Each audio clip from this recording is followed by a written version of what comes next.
Hi everybody, this is Dr. Ihab Abdurrahman Ihab Tarawa, consultant of acute care medicine at Soba University Hospital, professor of medicine, University of Khartoum. This is topic 6, understanding and managing clinical risk.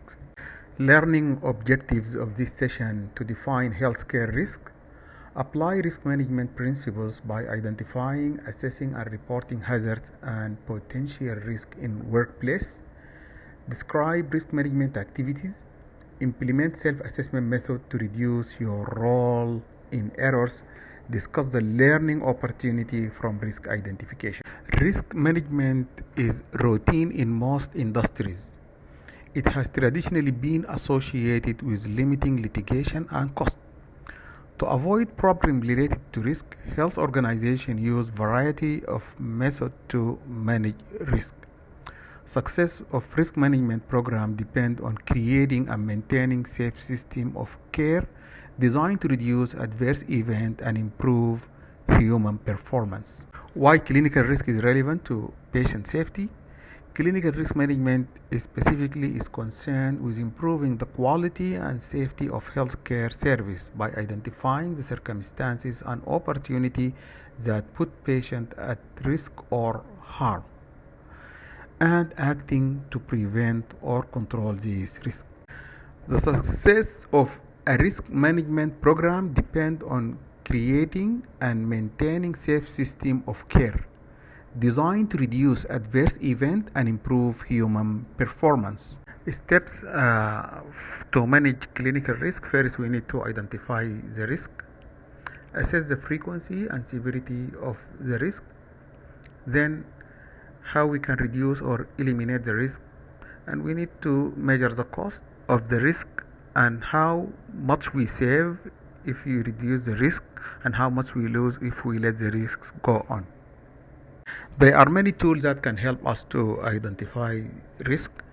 One of them is incidence monitoring, sentinel event, the role of complaint in improving care, complaints and concern where the individual is responsible, and criminal investigations.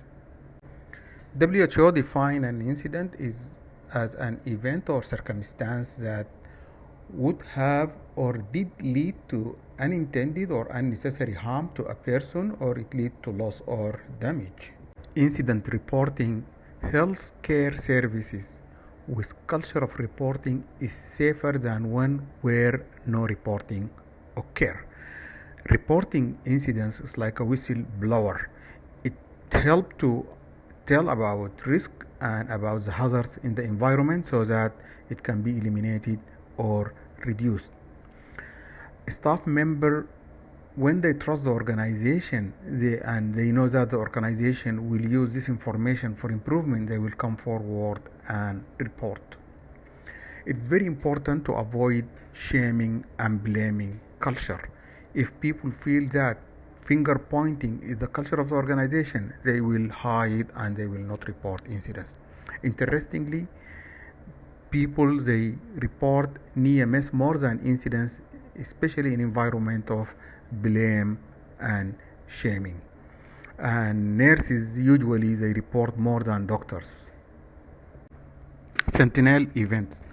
Unexpected occurrence involving death or serious physical or psychological injury, and includes any process variation for which a recurrence would carry a significant chance of serious adverse outcome.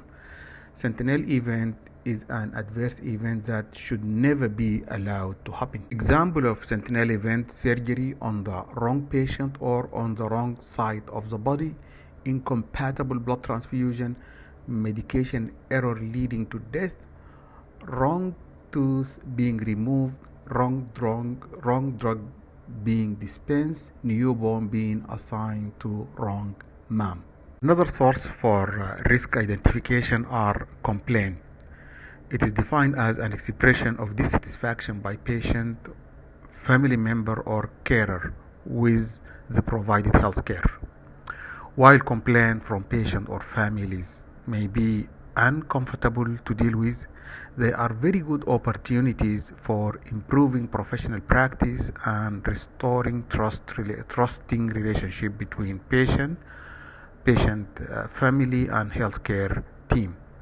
Complaints can be avoided if the healthcare professional ensures that their patient never leave an encounter feeling discounted, dismissed, or diminished in any ways. Benefits of complaints: assist in maintaining standard, reduce the frequency of litigation, help maintain trust in the profession, encourage self-assessment, and protect the public.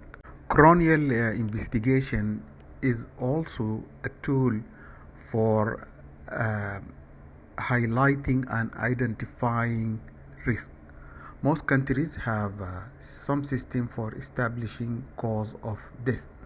Coroners in many countries are responsible for investigating death in situations where the cause of death is uncertain or thought to be due to an unethical or illegal activity. Coroners often have broader power than court of law, and after reporting the fact will make recommendation for addressing any system-wide problems. Fitness to practice. Fitness to practice is related to our professional accountability. It was found that many mistakes leading to adverse events are associated with fitness of professionals to practice. The questions are these professionals competent? Are they practicing beyond their level of experience or skill? Are they unwell, suffering from any illness or distress? It's important to be vigilant about your own fitness and also the fitness of your colleagues. Fitness to practice requires that we go through credentialings, accreditation, and registration. Credentialing: many hospitals or clinics and health services have credentialing processes in place to check whether a professional has the required skills, knowledge to undertake specific procedure or treatment. Some facilities, when they don't have credentialed provider, they don't do the procedure. Accreditation is a formal process to ensure delivery of safe, high quality healthcare based on standards and processes devised and developed by healthcare professionals for delivery of health service. Accreditation, it will reassure the public that the healthcare facility is maintaining the standards. Registration and getting license. Most countries require healthcare professional practitioner to be registered with government body like medical council. The principal purpose of registration authority is to protect the health and safety of the public through mechanisms designed to ensure that health practitioners are fit to practice. It achieves this by ensuring that only properly trained professionals are registered and that the registered professionals maintain proper standard of conduct. As healthcare provider, we need to be aware about our fitness to practice, and also we need to be aware about the environment and surrounding.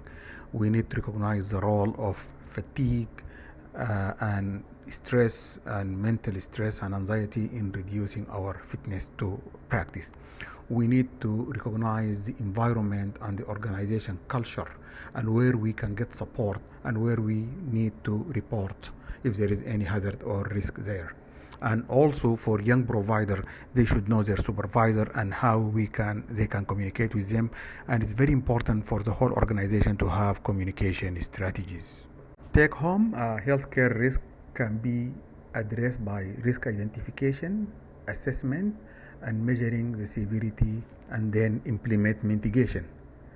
Ways of risk identification include incident monitoring, sentinel events, coronial investigation, assessing complaint. Risk analysis can provide opportunities for learning and improvement. Thank you, and see you in the next session.